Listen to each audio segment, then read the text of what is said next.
आप सभी स्टूडेंट का कुमुद क्लासेस में स्वागत है। पिछले वीडियो में मैंने प्रथम सर्ग के बारे में बताया था। आज द्वितीय सर्ग के बारे में बताऊंगी। द्वितीय सर्ग में रघुवंश महाकाव्य द्वितीय सर्ग में 15 से 69 श्लोक हैं। कितने श्लोक हैं? 15 से 69। आइए द्वितीय सर्ग की कथा का अवलोकन कर लेते हैं, इसकी चर्चा कर लेते हैं कि द्वितीय सर्ग में क्या है। मनुवंश में उत्पन्न हुए राजा दिलीप प्रातःकाल होने के बाद में रानी सुदक्षिणा को साथ नंदिनी गाय और उसके बछड़े को लेकर के जंगल की तरफ जाते हैं। रानी सुदक्षिणा गाय की पूजा करती है और कुछ दूर तक चलती है। जब रानी सुदक्षिणा चलते चलते थक जाती है तो राजा दिलीप अपने अनुचरों के को आदेश देते हैं कि उनको लेकर के वह जाएं और बछड़े को गाय का दूध पिला करके और उसको भेज देते हैं। इसी का वर्णन इस श्लोक के माध्यम से किया गया है। आस्वाद वृद्ध ववैल स्त्रणानाम कपटुंड नेत्र शनिवारणश्च अन्यहतैश्वरै गतः स्तातस्य सम्राट धन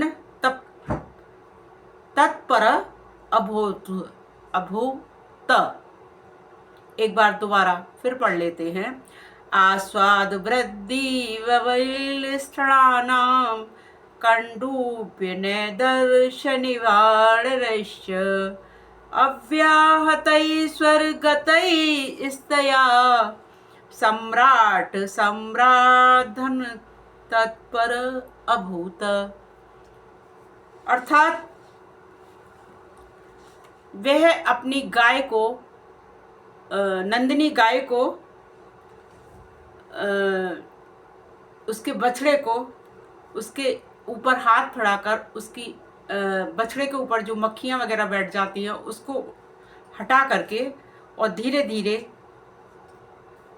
उस बछड़े को भेजते हैं। इसके बाद में जब गाय खड़ी होती है तब राजा भी खड़ा होता है। जब गाय बैठती है तब राजा भी बैठता है। जब गाय जल पीती है तब राजा भी जल पीने की इच्छा रखते हैं। छाया की बात, जैसे छाया चलती है उसी प्रकार से वह नंदिनी गाय के पीछे पीछे चलते हैं। इसी बात को महाकवि कालिदास ने इस श्लोक के माध्यम से कहा गया है।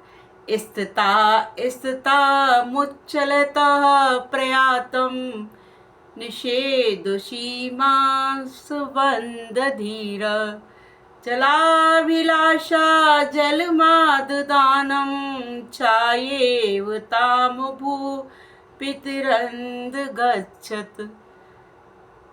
छाया की भांत वह नंदिनी गाय के पीछे पीछे चलते हैं।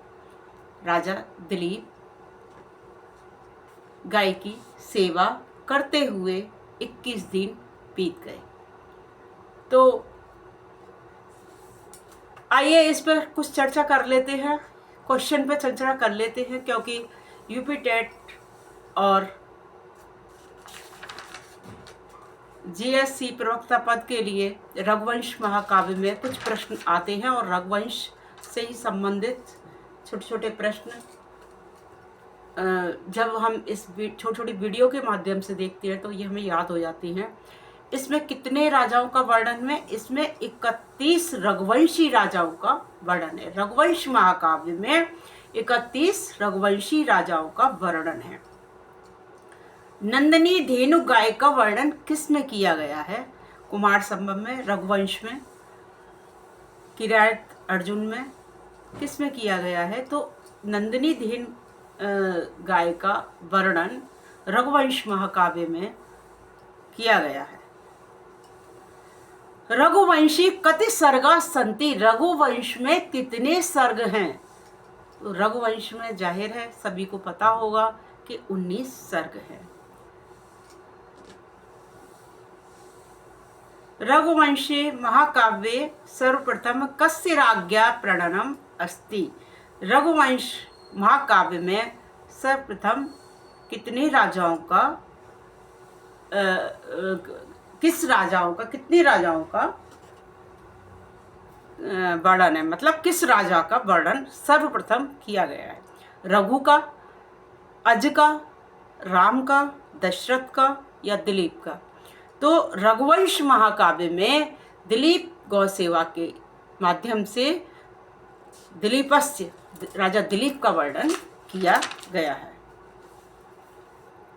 नेक्स्ट क्वेश्चन है अथ प्रजानाधपः प्रभाते इत्यर्थ राजा का शब्द का मतलब राजा के लिए अथ प्रजानाधपि राजा का अर्थ इसमें किस माध्यम से किया गया है।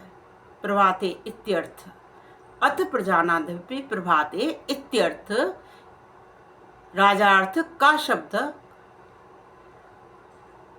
इसमें राजा का क्या अर्थ बताया है। प्रजा प्रभाते प्रजा का अर्थ प्रजा होता है।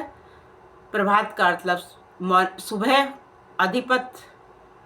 अधिपत हम राजा को कहते हैं, तो राजा का अर्थ अधिप के लिए किया गया है। ये सी सही है। अथ माने होता है इसके बाद। रघुवंश में किसकी गौ सेवा का वर्णन है। तो रघुवंश में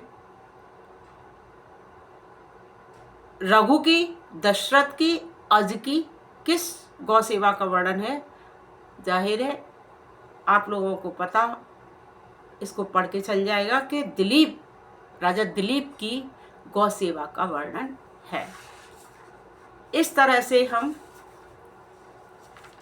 इसके क्वेश्चन को देखते हैं, हमको ये याद हो जाते हैं। राजा दिलीप किस वंश में उत्पन्न हुए थे। तो राजा दिलीप मनु वंश में उत्पन्न हुए थे। रानी सुदक्षिणा उनकी पत्नी थी। वह राजा दिलीप के साथ में गाय की पूजा करती थी, उनके साथ जाती थी। नेक्स्ट क्लासेस में मैं बताऊंगी कि 21 दिन बीतने के बाद में राजा दिलीप गाय नंदिनी गाय के साथ में एक गुफा में जाते हैं। वो नेक्स्ट वीडियो में बताऊंगी। तब तक के लिए सभी को नमस्ते।